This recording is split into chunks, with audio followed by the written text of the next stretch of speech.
Bismillahirrahmanirrahim. JJ checking in again. Apa khabar semua? Welcome everybody, and I hope all of you are very well. Today the topic is affirmation. As usual, I will do in parts. There's so much to talk about affirmation because it is something that sort of awakens in me a question like why I am today. What does it mean when you say affirmation? The word affirmation itself, if you look in the dictionary, talks about it's described as assertion, a declaration, a statement, or it could be a proclamation, a vow, a pledge, an assurance, an oath, a promise. What else? Certification. I think now people talk about being certified, a pledge, and endorsement. So a lot of words actually sort of drive to the word affirmation. When we say something, we affirm to something. When we say we affirm, we have affirmation. It is actually, in simple words, is a big yes. It's confirmed that it is true. Meaning to say, when you affirm something, you are confirming it with yourself. In learning and development, it goes a lot in areas of personal development. There are expressions of affirmation like, I know, I accept, I'm true to myself, I believe, I trust and have confidence in myself. And I think a lot of the motivators use these affirmation statements to help others to make sure that you know what you want in life, that you can aspire towards that. Things like saying, I affirm, I confirm, I can accomplish anything that I set my mind to. I forgive myself for not being perfect because I know I'm human and I know my limitations and weaknesses. So affirmation is like a daily confirmation, if you have daily confirmation, that is, a simple positive statements to declare that you have specific goals in life. Yeah, it sounds basic, but these are empowering mantras and that can have a lot of effects on both the conscious and unconscious mind.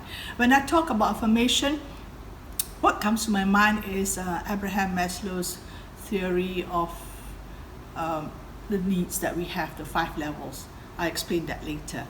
The act of confirming something to be true, whether you say it out or you keep it silent, is good because along the way that I've been doing things right now, sometimes I feel quite, shall I use the word sad, when people sort of say things negative to their child like, oh, you're so naughty. Why not say, don't do it, you are creative, something like that. I know some people may not agree with me. In Islam, it says like, if you say something that's negative, it's like a dua, that you wish the child to be like that. So always say a child is active, the child is creative, not saying it the other way around. So the first part for affirmation today, I like to go back and say that my school days were the happy days of my life. I'll share a story. I went to the Bukit Bintang Girls' School for both my primary and secondary schooling. And mind you, the teachers there are so committed. And the school motto is Nisi Dominus Frustra, which means that without God, all is in vain. And I think it cuts across all religions. But mind you, this school, it has been so special for me until today because of the commitment of the teachers, and I enjoyed every moment that I had in my school years. The teachers are so devoted and they had a commitment to make sure that all of us, the girls, would become, even the school song says that we will become successful women as we grow up. What I am today, what I have become, is the result of the devotion or the affirmation of my teachers then. I have so many to recognize, many have passed, but in my primary days, I had like Miss Tan. I was so like awed with her beauty that motivated me want to learn. And I had Miss Tan, who always praised me for my writing skills. I had Mrs. Bugs, there's so many. Even my Ustazah that helped me understand my religion better and my practices. Then I went off to secondary school. Of course, when you talk about BBGS, we cannot forget what Miss Cook has done for all of us, the girls.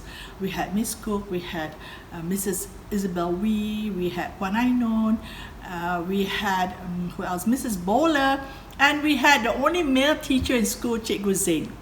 So there's lots of stories here to share with my children, how school days are happy days. I tell you, those days it was so wonderful that teachers then did not make learning a chore. Learning was fun. The self-affirmation that we were taught by our teachers then was to go for self-esteem. And when we have that in schools, I think that helped us path the way towards our ambition and the things that we want to do in life. That is a personal affirmation that all the teachers in that school, BBGS, taught all the girls there, and what most of us, what we are today, is testament of our teachers' hard work. And as I grew up, this is something like when I interview students, recently we were doing some assessment and shortlisting of candidates.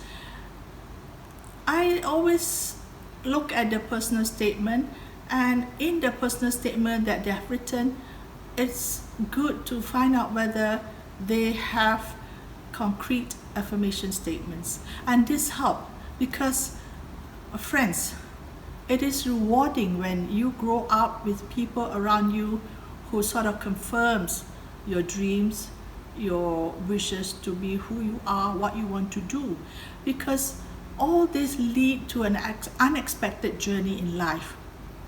We need to know this, because isn't life a most peculiar thing? We have our successes, we have failures, but we need to open our eyes and see things that is not imagined before. Okay, take it. The past is the past.